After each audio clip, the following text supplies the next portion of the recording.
Ngayong araw nga pala, dadayo tayo ng Silang Cavite para mag-install ng ating Android head unit. Kaya tara, samahan niyo ako, biyahe na tayo. Ayun, kita niyo naman, napakagandaan. Wala kang makasalubong, wala kang makasama, wala kang makasabay kasi nabibig. Medyo dibdib yung lugar nila pero ayos lang. Maaga pa naman. Kaya bilis na lang natin magpatakbo. Tara, let's go! Touchdown tayo dito sa Silang Cavite. Medyo malapit-lapit lang naman sa Pasig. Hindi, malayo-layo talaga sa Pasig to. Silang Cavite, ito gagawin natin, Toyota Love Life. Retrofitting lang din yung gagawin natin dito, pero mas gusto ni Bossing yung 7 inches lang daw dito. Okay, tara.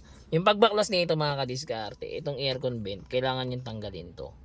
Kasi nandun yung pinaka tornilyo na itong stereo. Tingnan nyo. So ito yung sinasabi ko sa inyo, kailangan nyo itong tanggalin muna. Itong part na to. Yan. Yan. Tapos after nyo matanggal yan, may makikita kayong tornilyo. Para makita nyo yung tornilyo, ayan mga kadiskarte, ito yun. Yan, tornilyo yan. Kabilaan yan. Yun. So tara, baklasin na natin to para makapag-umpisa tayong mag-wiring. Natanggalan natin yung tornilyo sa ilalim. Dalawa lang yun. Yan. So mahuhugot nyo na itong pinaka stereo nya. Okay, tara, umpisa na natin to para makabalik tayo agad ng Pasig. So ayan mga kadiskarte, tapos na tayo dito. Ayan. 7 inches lang yung pinalagay ni Bossing dito kasi mas gusto niya tignan lang daw to.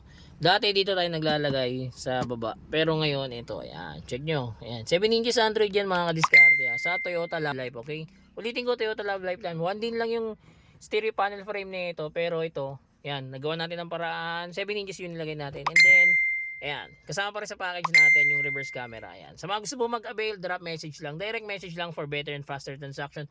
Don't forget to like and follow na rin. Okay, ingat sa sabi natin Apple CarPlay and Android Auto. Ayan, kung mapapansin nyo, wala pa kaming internet connection. Pero ayan, pwede na kami mag-Waze, Google Maps. Ayan, working na siya. Ayan. Sa mga gusto po mag-avail niyan, drop message lang.